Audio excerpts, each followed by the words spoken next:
આકાશવાણી અમદાવાદ વડોદરા. હવે સાંભળશો દાહોદ જિલ્લાનો સમાચાર પત્ર. સમગ્ર રાજ્યની સાથે દાહોદ જિલ્લામાં પણ 79મા સ્વાતંત્ર્ય પર્વની રંગેચંગે ઉજવણી કરવામાં આવી.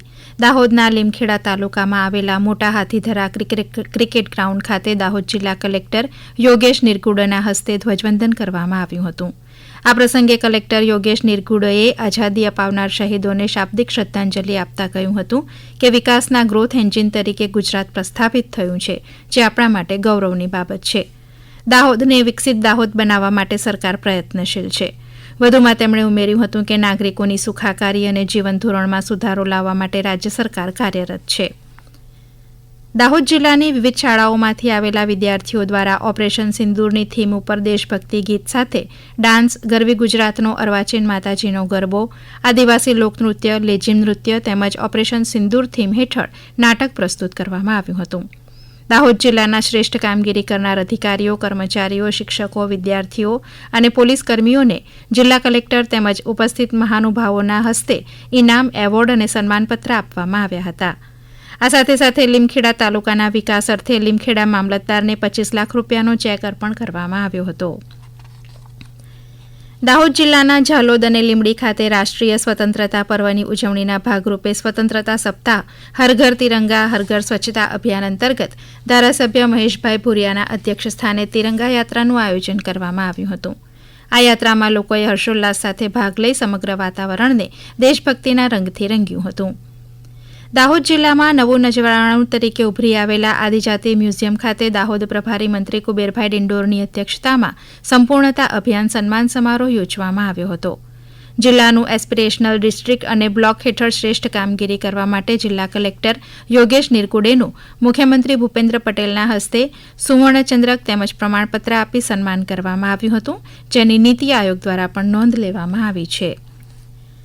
કૃષિ, ખેડૂત કલ્યાણ અને સહકાર વિભાગ ભારત સરકાર દ્વારા આયોજિત પીએમ કિસાન ઉત્સવ દિવસની ઉજવણી સાંસદ જશવંતસિંહ ભાભોરના અધ્યક્ષસ્થાને તેમજ પંચાયત અને કૃષિમંત્રી બચુભાઈ ખાબડની ઉપસ્થિતિ હેઠળ આદિજાતિ મ્યુઝિયમ દાહોદ ખાતે કરવામાં આવી હતી. જેમાં બચુભાઈ ખાબડે ખેડૂતોને સંબોધન કરતા જણાવ્યું હતું કે પીએમ કિસાન ઉત્સવ દિવસ અંતર્ગત 20મા સપ્તાહ પેટે દાહોદ જિલ્લાના કુલ 2,68,470 લાભાર્થીઓને કુલ 60 કરોડ 64 લાખ રૂપિયા જેટલી રકમ ખેડૂત મિત્રોના ખાતામાં જમા કરવામાં આવી છે.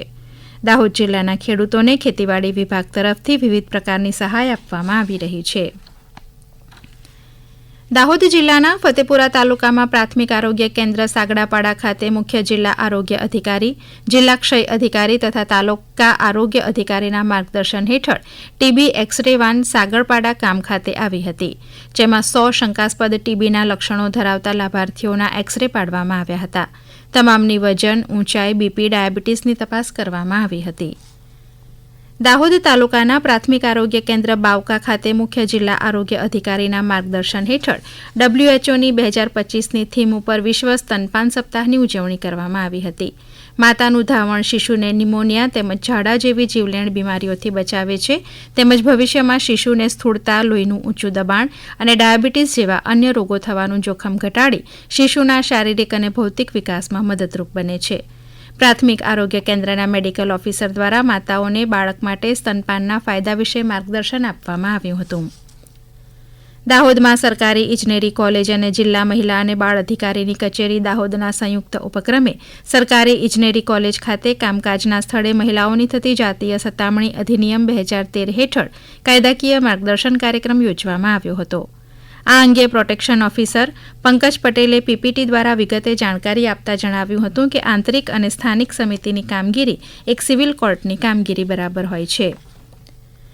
આપ સાંભળી રહ્યા હતા દાહોદ જિલ્લાનો સમાચાર પત્ર. પ્રસારણ આકાશવાણીના અમદાવાદ વડોદરા કેન્દ્ર પરથી કરવામાં આવ્યું.